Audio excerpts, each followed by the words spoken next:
चुकीच्या होतात आणि समाजानं माझ्यावर टीका केल्याने हा मोर्चा मुळात महेश बिडकरच्या सन्मानार्थ मोर्चा निघाला होता आणि तो प्लॅटफॉर्म साधून त्या प्लॅटफॉर्मवर येऊन काही लोकांनी माझ्यावर विनाकारण राजकारण टीका जो केल्या, तर ते विरोधकांना टीका करायच्याच असतात, त्याच्यामुळे मी त्यांना त्यांच्याबद्दल काही बोलणं योग्य नाही. पण महेश बिडकरबद्दल मी निश्चित म्हणेन की महेश बिडकरनं यापुढेही म्हणजे भ्रष्टाचाराला वाचा फोडावी, कुठं जर काही कामं चुकीचे होत असतील ते करावं, त्याचा मला पाठिंबाच राहील त्याला माझा.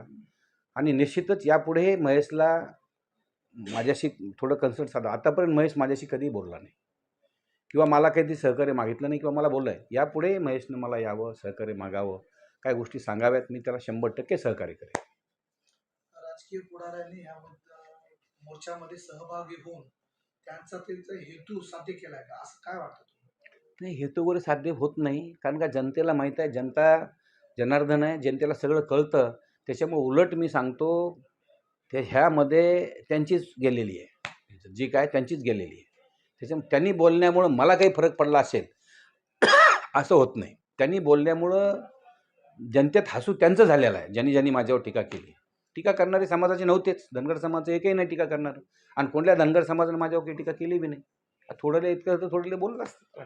सर्व मारणारे हे कार्यकर्ते तुमचेच होते म्हणून असा स्पेसिफिक काही लोकांचा आरोप. बघा, ते बौद्ध समाजाचे जे काय होते त्यांना मी ओळखत पण नाही आहे कोण आहेत ते. त्याच्यामुळं माझा खरंच मी ओळखत, मला अजिबात काहीच माहीत नाही. मी तर अधिवेशनामध्ये होतो ना, मला कळालं, खूप लेट कळालं मला. हे मोर्चा चालू आहे त्याच्यानंतर मला कळालं की मोर्चा यासाठी चालू आहे. आणि त्याच्यामध्ये मला मोर्चासाठी मला एक दोन फोनही केले होते किंवा तुमचा पाठिंबा आहे, म्हणजे 100% पाठिंबा आहे.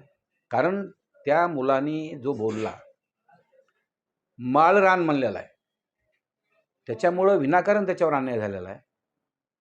तो तसं ते जे वाक्य बोलल्यामुळं जे त्याला मारहाण झाली, ते वाक्य बोललेलाच नाही तो. त्याच्यामुळे त्याच्यावर निश्चित अन्याय झालेला आहे आणि त्या अन्यायाच्या आम्ही म्हणजे त्याचा निखारच करतो, निषेध करतो मी त्याचा. पोलिसांच्या देखत त्याला मारहाण झाली असा आरोप करतो. ते काय मी काय पाहिलं नाही त्याच्यामध्ये. मी तोंडी ऐकलंय मी, पण ते काय मी पाहिलं नाही.